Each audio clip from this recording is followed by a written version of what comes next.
The Civil War began on April 12, 1861, with the bombardment of Fort Sumter in Charleston, South Carolina.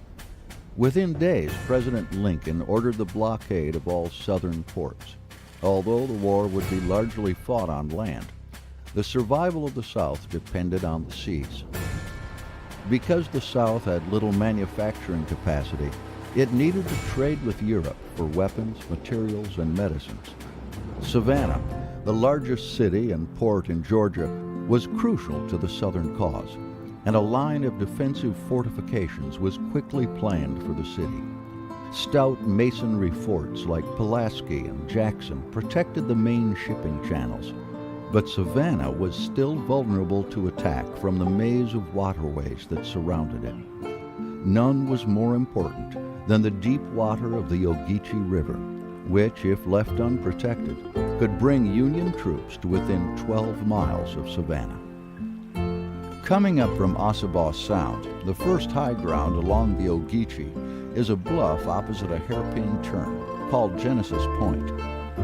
Formerly a Wally Indian site, it was now part of a rice plantation, Strathy Hall, owned by fourth-generation planter Joseph L. McAllister. Although his great-grandfather had been a Revolutionary War hero, like most Southerners, Joseph McAllister cast his lot with his state. 3 cannon at Genesis Point, with a chain stretched across the river, would completely control the river. The earthwork redoubts I can throw up in 6 hours with the Negro force I command. I think with this plan we could control matters, unless they should attack in much larger force than I anticipate.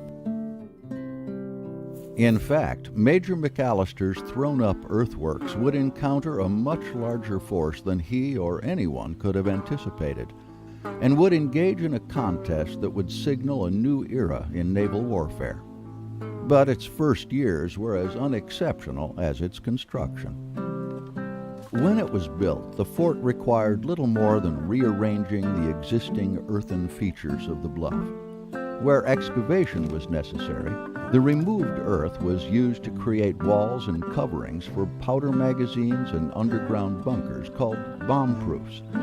The finished battery was named in honor of Joseph McAllister's father, George W. McAllister. Company A of the 1st Georgia Infantry Regiment was stationed here. The DeKalb Rifles, as they were called, practiced both artillery and infantry drills. Garrison life quickly fell into a monotonous routine. For some time, nothing of importance worth the chronicle happened. The boys attended to the regular camp life of duty, roll calls, and drill. Those off duty went fishing along the riverbanks. We live very well out here, that is, the officers. The planters are very kind in sending us things, but our men have a pretty hard life of it. Only government rations to eat, and nothing to keep off the mosquitoes, red bugs, etc. The miserable insects bite very badly. They have caused many of them to get boils and sores from the irritation caused by scratching. Lieutenant Alfred L. Hartridge, Commander, DeKalb Rifles.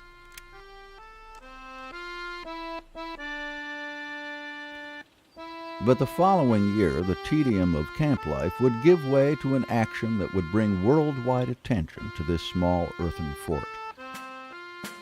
For months, Union gunboats in the Ogeechee River had shelled McAllister, but could not silence her.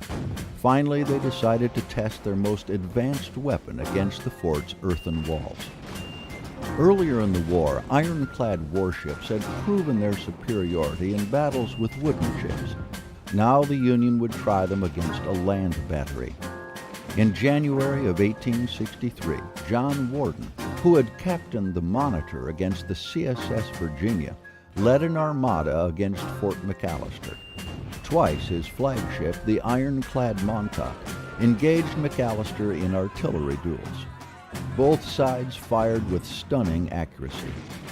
McAllister's 63 direct hits would have decimated any wooden ship, and the Montauk's powerful guns would have leveled any masonry fort. Yet neither fort nor ironclad suffered any significant damage, and the confrontation was reported in newspapers around the world.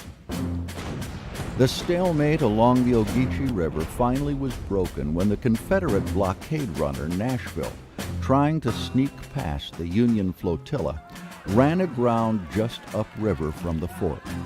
The Montauk went after it, and in only 20 minutes destroyed the trapped vessel. Although the Nashville's crew escaped, it was a terrible blow to the Confederacy, which depended on these blockade runners for much-needed supplies.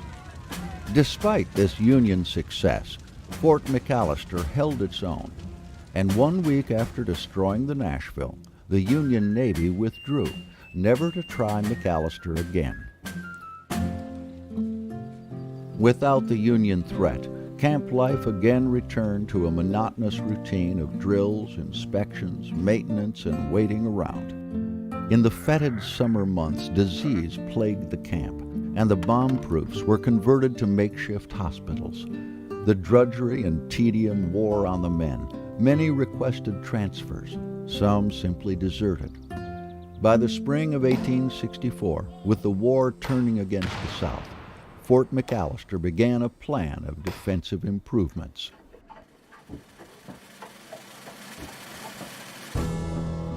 By the summer of 1864, William T. Sherman's army had invaded the heart of the Confederacy to destroy its capacity to make war. After sacking Atlanta, Sherman's 60,000 troops began their march to the sea, leaving a 60-mile-wide path of destruction behind them. Cut off from supplies and communications, Sherman desperately wanted to reach the Federal ships lying off Savannah, and the most direct path was right through Fort McAllister. Despite the overwhelming odds against them, McAllister's defenders refused to leave. They strengthened their defenses and planted mines, called torpedoes, around the fort and on the roads leading up to it. This tactic would enrage Sherman, who considered it a violation of the rules of war. McAllister commanders realized the hopelessness of their situation and dismissed the married and oldest men, leaving fewer than 200 men to face Sherman's army. From across the river, Sherman sized up the fort. There it lay in plain view, sullen and silent like a lion at bay, the key to the city we were besieging. He ordered the 4,000 men of his 2nd Division to take it. Their commander, Brigadier General William Hazen, simply told his troops, You see what is before you. You know your duty.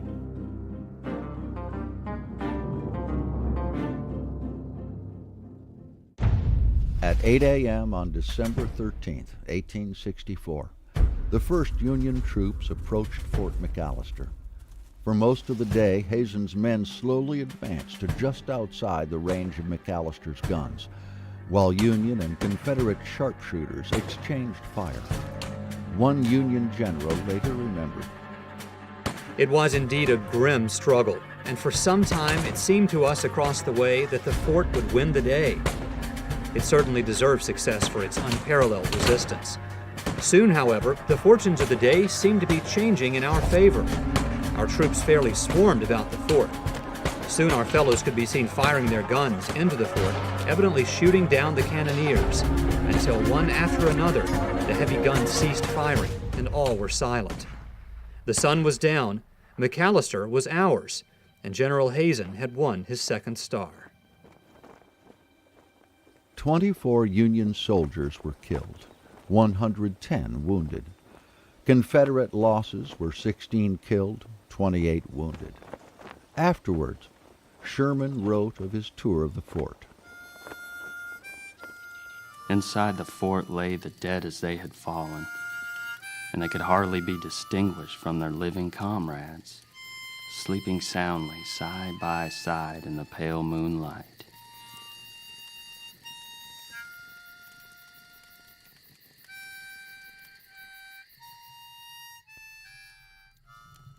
Sherman arrived at the fort just as a dinner had been set for the victors and the Confederate commander, Major Anderson. Sherman was furious that mines had been planted outside the fort, and the next morning ordered Major Anderson to fall in with the enlisted men to clear the torpedoes.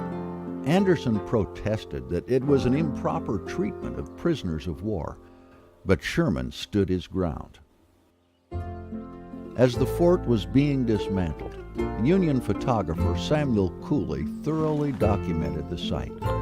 In addition to their irreplaceable historic value, Cooley's photographs also helped reconstruction of the site, begun by industrialist Henry Ford in the 1930s. Today, the Georgia Department of Natural Resources continues to conserve and improve this extraordinary site, where naval history was made, Sherman's march to the sea ended, and men of exceptional valor laid down their lives for their beliefs.